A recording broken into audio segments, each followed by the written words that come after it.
Welcome back to Life and Style Relationship Wednesday, this second Wednesday of January. You know, we are having a very, very different segment in the place of Nisa Mehe. We're calling it Re.take.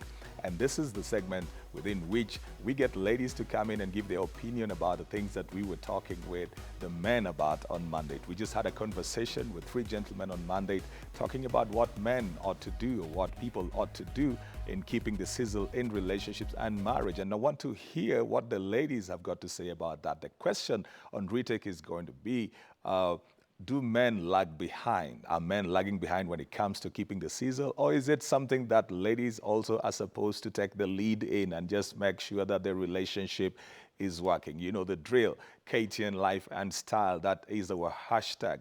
Follow us on @KTN Life_Style and on Twitter and Instagram. KTN Life and Style on Facebook. 22840 is our text message number. 0700574747. That's the WhatsApp number. So you could, if you want to be part of the panel at some point, you could let us know. Also, for the Style My Wife and Style My Hubby that comes in after this segment, you would nominate your spouse by writing to that number on WhatsApp. Follow me also at CJ Atemo on Twitter, Chris J. Atemo on Facebook, and Chris Atemo on Instagram. I want to bring in the ladies to us. We have Hannah right at the end over there. How are you doing? I am very well. How are you? Good morning and welcome to Life and Style Relationship Wednesday. Tell us a bit about yourself. My name is Hannah Muchuki Geduke. I am founder of Inside Out Development. It's a training firm in Kenya. I am a business training consultant. There is also something else I like to do on the side. I call it giving back to the community, and that is mentorship. Okay. And I will mentor young people, especially girls, on goals, on careers, and on relationships. All right. Yes. That's very interesting because it's so varied. You know, business and then relationships. That's so varied. Yeah, I know. My way of giving back to the community. I love to mentor young people. Okay. Yes. Then I've got a second lady on the show, Caroline. How are you doing? I'm fine, thank you, Chris. How are you? Very well. Welcome to Life and Style. Thank you so much. Welcome and Happy New Year. Happy New Year. Yeah, you know, we will say it all the way till April. That's how we do this side. Talk about yourself a bit. My name is Caroline Mutiso. I'm an economist in one of the big 4 consulting firms, and I'm also a part-time student. Okay. All right. Are you in a relationship? Yes. You are? Yes. All right. I should have asked Hannah that. I'll come back to ask that later. And then we've got a third lady together with us on the show. How are you doing, Angeline? I'm very well, thank you. How are you, Chris? Very well. Happy to be here today. All right. Yeah. Tell us a bit about yourself. My name is Angeline Wangoi Kininjui, and that you're talking about relationships, it's good that you know I am married. Okay. For the last 20 years, I've been married. 20 years. And I have 4 children, 2 boys, 2 girls. That's a combination of these 2 gentlemen that over here, because they're doing 10-10. So they put both of their experiences both of them together. Put together. Yeah, 20 years. Apart from that, I'm a hospitality and tourism specialist. Right. I'm also a student at Kenyatta University. I'm also an entrepreneur. Good I deal Lord. with the real estate, and I also sell jewelry. All right. Yeah. You're doing a lot. How do you keep that? How do you keep that going? How do you keep the fire in marriage at the same time and you're doing all these other things that you're doing? A lot of support from the family, and also willpower. As women, you have to be power-willed.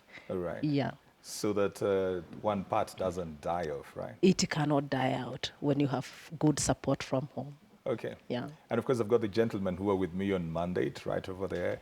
Bashka. Yeah. Welcome now to Retake. You on Monday. This is Retake. Yeah, good to see you again. Yeah. Bashka is my name. I do fashion. Yeah. I do choreography for models. I'm a host in any fashion event and a judge in modeling event, and I'm a businessman. All right. Yeah. But I promise you, I'm going to try your look one of these days. I'm going to try Give it a try. Give it a try. Then we've got Douglas.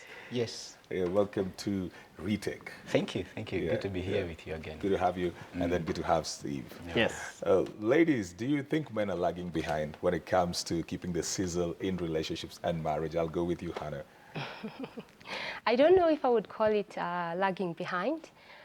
Because I think it's something that has to do with the 2 parties, you know? Right. It has to do with the woman and the man together. So it has to be something that they do together. So if you say men are lagging behind, women could also be lagging behind. So maybe the question is, what are the 2 doing to keep the sizzle and to keep the fire burning in a marriage? All right. Yes. Are you married? I am married, been married for the past 8 years now. I have 3 8. children. Yes. Wow. Yes. Awesome. Yes. So what are the things that you do deliberately? Because I think then somebody has got to be very intentional. What are the things that you do just to make sure that the two of you still have what you have, apart from the fact that you've got children that you're raising? I know, and it's good that you say deliberately, because it has got a choice to be a choice that you make, and it's got to be deliberate that you want to keep the fire burning. And marriage takes hard work. It is not easy. And it's not for young boys and girls. It's for people who are willing to work hard. It's not for people who are lazy. Caroline, so this thing is not for you? I believe marriage is a two-way traffic. This also comes in relationships. Yeah. I believe it's the man's effort and both the man's effort and the woman's effort. But I believe the man needs to take a lead role in ensuring there's spice in the relationship. For instance, a man needs to compliment you. Even when you go for social gatherings, your man needs to tell you, baby, I love you, you're beautiful, you're the one. You need to feel important. You need to feel your man appreciates you. All right.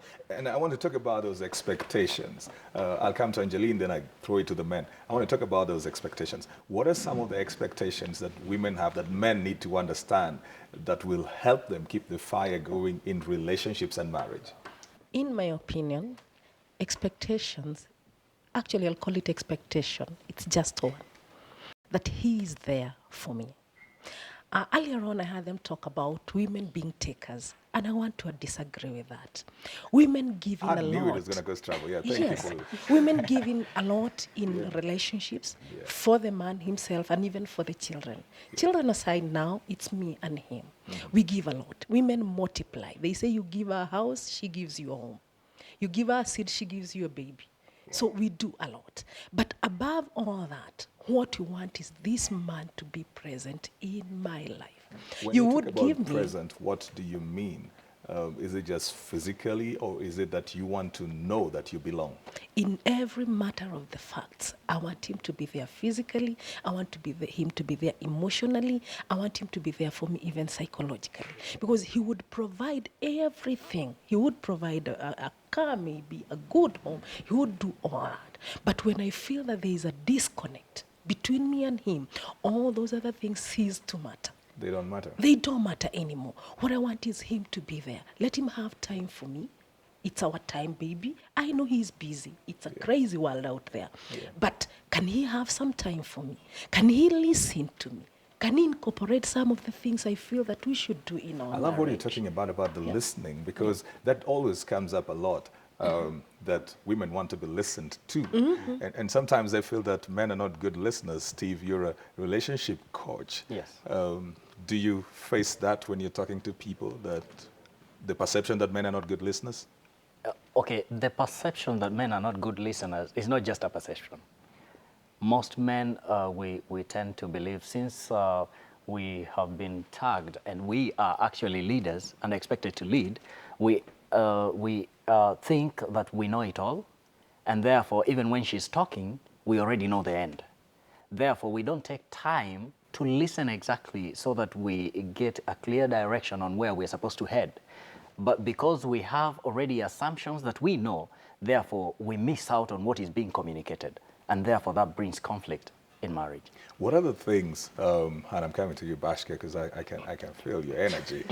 What are the things that you feel that men don't do that causes the fire to die out in relationships?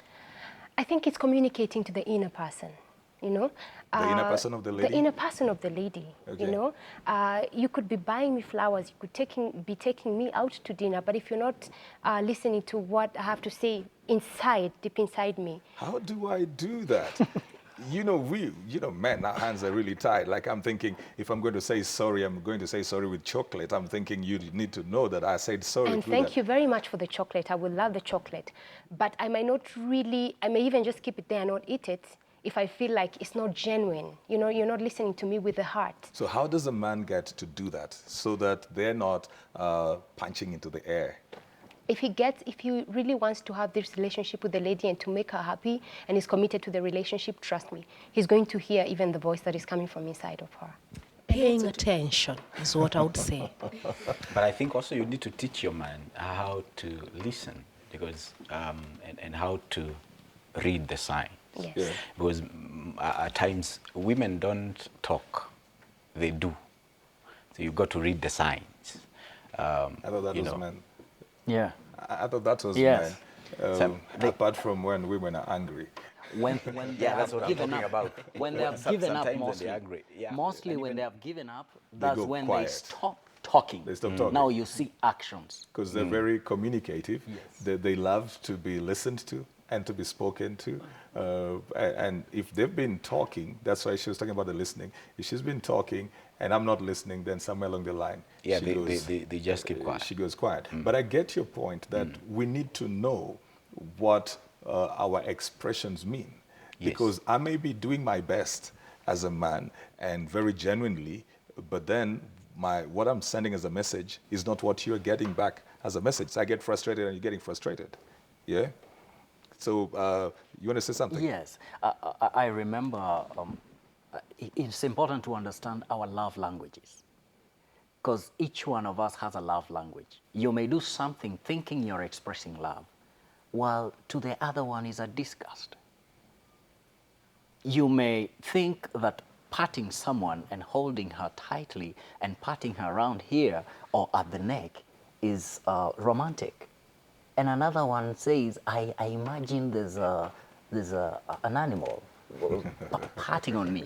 And so it's important to communicate and understand when do you feel loved? What do you want me to do? When I do what, that's when you call love. So it's important to communicate and ask. Ask, what do you call love?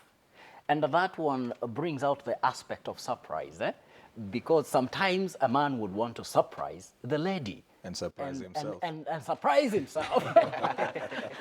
Okay. Basically, people nowadays have a problem of have a conclusion before a conversation. Before you start a conversation or before I like you that. create it.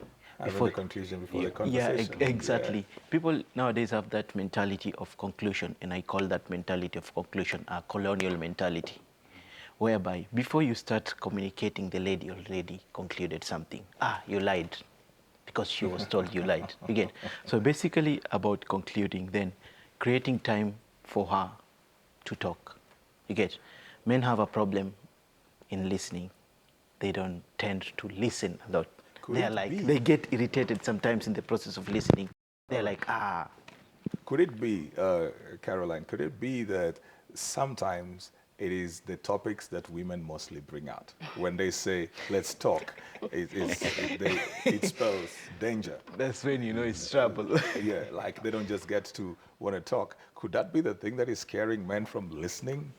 No. I actually think it depends on how the woman says it. It depends on how you articulate it and in what intonation you say it. I think And the softer, the more dangerous. No. I think what she's saying, maybe the attitude behind, as you speak or as you say it, what is the attitude behind what you're saying? Because you see, men also read signs also. When you're speaking something, there's an attitude behind your voice. And the first thing the men pick up is the attitude behind the voice, as you say. Maybe you have already concluded. yeah, basically So how it's do I about explain? how you approach the lady. Exactly. Yeah. I want to raise two issues. In a relationship, there is growth. That you grow with this person right from when you're having a relationship and then you grow into marriage. Yeah. If you were keen, that is where I'll go back to the listening part. Okay. By now, I would say my husband, Kinyanjui, knows me. If I winked a bit, he would know this is the line this discussion is taking. The same happens with him. I know him. When he fidgets on a chair, I know what will be the next thing. And I know his temperament, so I'm in a position to react to it and to give maybe the best response, I think, how. Yeah. But another issue that I see is affecting marriages and killing the sizzle is when you compare your partner with other people. So you've raised the first issue, which is we're not paying attention You're to not each paying other. attention. Okay. Because if you paid, the growth would be there. And you'll Alright. make all those strides together. Okay. And of course, the sizzle will not go down. Alright. The second one is comparison. We have this social media that has come to kill marriages. We have a WhatsApp that when you get into the house and you see your wife is not talking, you go to the WhatsApp. What do you tell your boys? What do you think is a problem? I did ABCD and now she's not talking. And they'll give all kind of answers and all this. When mine does that, I do ABCD. and you start treating your partner like another one treats his. People are very different. Even twins are different. Treat your I'll partner. pick up on what you're saying, like, like the social media. Sometimes, do you think that that opens up the space, like if I'm not getting attention from my partner, I've got these 300 friends on social media, I can escape emotionally. Hannah is laughing, so I'm going to throw that at you. I can escape emotionally, be present physically, but since you're not listening to me and you're not talking to me, and there's other people who are, it's an ideal world because we're not dealing with bills and rents and you're not talking serious stuff. You find that that is something that is working on relationships? Yeah, which is wrong. It's not working. It's not working because, the Facebook friends you have, the Twitter, are they really your friends, And if your goal is to have a relationship with your wife or your husband, then I'll go back to her point. Communication is very, very important. And you've got to learn your partner from the time you're dating and courting and engaging and, again, getting married. You've got to know what kind of communication they receive from you and what kind of communication they send to you when they do certain things. And I'll say, like, there's a pastor once who said that in a marriage, it's always important to make sure the sun does not go down before you talk to your partner. And if you get into that habit of talking to each other every night before you go to bed and have a communication, then there may not be very many moments that you say, we need to talk. You may not have those moments of, many times because you've already talked. You talked last night. So when you wake up, you start the day, you talk again about the day. And so if there's something they needed to tell you, they tell you at that particular Talking time. about that, like conflict resolution, because we're talking about conflict eating up on the sizzle. How hard is it or how easy is it for men to say sorry? Very difficult. It all went quiet. That one depends with what happened. That one depends with what happened. That is how the person is. Are you sure? Yeah, that one depends with what I happened. think men say sorry easier when they're dating than when they're married. I would raise this point to react to what you've asked about debriefing. Anytime there is a disagreement, do you take time and go through it and debrief? Okay, look here, sweetheart, we did this, I wronged you, you wronged me too, this is how we go from here. Men are known to escape from, especially when they know they have to say sorry, they try to look for ways of escape. And that is the point where if you brought me chocolates, I'll not take Then it will not work. It will not work. Because what I want to hear is, we have gone through this, we have resolved. I am sorry, my husband, I wronged you. I am sorry, my wife, I wronged you, and we shall take it from there. If you now produce a chocolate, trust me, it will be the most tastiest chocolate at that particular moment. I think men have got different ways of saying sorry. One of them is bringing the chocolate. Yes, yes. and of course, you've got to appreciate the chocolate. Because that may be one of the ways, because some men may not be, they may not be able to communicate it verbally, but they do it through actions, maybe some flowers. Are we sensing some pride, maybe? Could it also be an issue of culturalization, where people have been so socialized in a certain way that, you're a man, so you don't show weakness. And then here you are in your marriage, and then people are expecting you to do things like saying sorry. You've grown up all your life knowing that men have got to be tough. You think that's a factor? I think socialization plays a very key role in bringing such challenges. But what I always advise is that don't allow yourself to be trapped by your past. Because your past should not be the determinant of your future. Decide what you need to make of the future and come together as a couple, because you're married, a wife and a husband. The Bible says you become one. When you become one, then you try to deal with anything acting as a setback towards your goal or your vision of making a better environment for yourselves. And what works for you is good for you. All right. Carolyn, you're younger than the other ladies who are over here, so from your generational point of view, what would you want to see in a relationship or in a marriage for men to do just to keep that fire going? The first thing, I would want affirmation for my man to keep on telling me he loves me, to remind me he cares about me, to remind me I'm the one. And then also, I want us to try new things together. I want us to go on holidays together, try new things together. You want to That travel? will work for me. Travel the world together, that will work for me. I hope you're taking notes. And also surprises like flowers in the office, chocolates, wine, such kind of lovey-doveys. Oh, Lord. I'll have a scripture for the wine bar. Basically, another thing which nowadays diminished a relationship is the social media. Yeah. Social media has become a platform whereby it diminished a lot of relationship, a lot of marriage outside there. In what sense? You find a person who is in WhatsApp group, in one WhatsApp group or another, and then not talking about WhatsApp group, there's this thing called Kilimani Moms. This thing, Hallelujah. it's a platform. I think before it used to be a platform for selling clothes. Nowadays it has become a platform for umbea and killing relationship and marriages. And I agree with that because I'm a member. It can be. Oh, you are? Yes. That I just hear about platform it. I can don't be know a about it. platform for encouraging relationship, but you can find nowadays it's becoming a platform for killing a relationship. You find one topic being discussed there with 2 million comments, 50 likes, all that. So Everybody giving their different opinion? yeah, which will end, those opinion ends up killing this relationship. Somebody once asked me, and probably I need to throw it out here because we've got quite a number of people. There is this thinking that if a partner has cheated once, they will always cheat. Do you agree with that? It's quiet again. Is there a hope for that? Is there a hope after contagious. that? Bring back a sizzle Yeah. after there has been betrayal? I think that is subjective. Right. It's subjective that, okay, it is yes and no. Okay. Because when you develop a habit of cheating, the problem with cheating is that when you engage in sexual activity, it doesn't end there. Okay. It doesn't end there. You know, the assumption that you can go and pango a candle and then... But can you bring back a sizzle after that if there has been a case oh, like yes, that and somebody definitely. wants It's to? possible, but something has to be done. All right. Yes, something has to be done. You really need to go to a place whereby you realize that was wrong. It doesn't matter the excitement and the adventure. You realize that that was completely destructive. Okay. It is not helpful to you. Why? Because when you come home, you don't come whole. You come with a whole lot of other ghosts, names. All right. And that may continue to be destructive if you continue to entertain it as an important adventure and talk with your friends and you say, man, I had one adventure.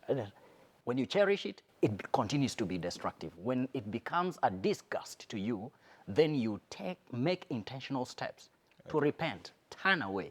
Then you can bring about the... And then try to rebuild. Yes. Final thoughts. We start with you, Bashka. We're out of time now. Basically, in a relationship, let's just have communication. In a marriage, let's have just communication, listening to each other, creating time for each other, creating time for the family. And then you're going to have a good family. All right. 20 years experience. Final thoughts. Marriage is teamwork.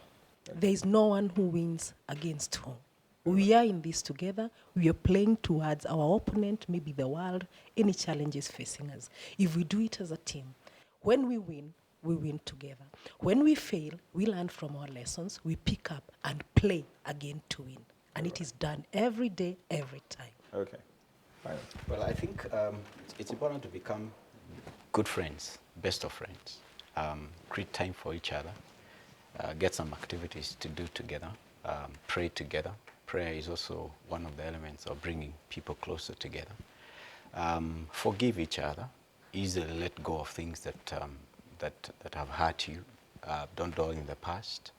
And move on together. Try and make it something, because marriage is what you make it to be. Okay. I'm going to pick up that with forgiveness. All right. Caroline. I believe understanding your partner is key in your relationship, and also commitment and defining your purpose into that relationship. All It right. plays a key role in keeping a sizzle in your relationship. Okay. A man is entirely responsible for the success and the failure of the family. You need to know you as a leader, placed in that position of leadership, you take all the responsibility. Right. So do whatever it takes, even if it's to bring your wife to understand, or even go down so that you go to her level to understand what she's going through. It's your entire responsibility. Okay. Yes. Hannah.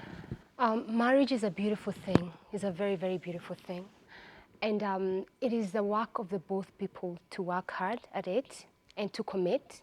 But a marriage also has to involve God. If God is not in a marriage, it doesn't really work very well. All right. Yes, because who do you run to? Okay. Yeah. Who do you run to? Who do you run to? You've heard it, but keep the conversation going on Twitter. KTN Life and Style, that is our hashtag. Remember, the Twitter handle is at KTN Life _ Style. Follow us over there, and on Instagram, the same, KTN Life and Style. On Facebook, we want to hear what you've got to say. How do we keep the sizzle? Are men lagging behind? Are women responsible too? What are the things that people need to do to make sure their relationships work and last? I need to hear from you. Keep it right there. We will be back after this short break with Crystal Okusa on Style My Wife, Style My Hubby. Don't go anywhere. Yeah, you did tell me you are coming. Thank you very much. I like the way you're shocked.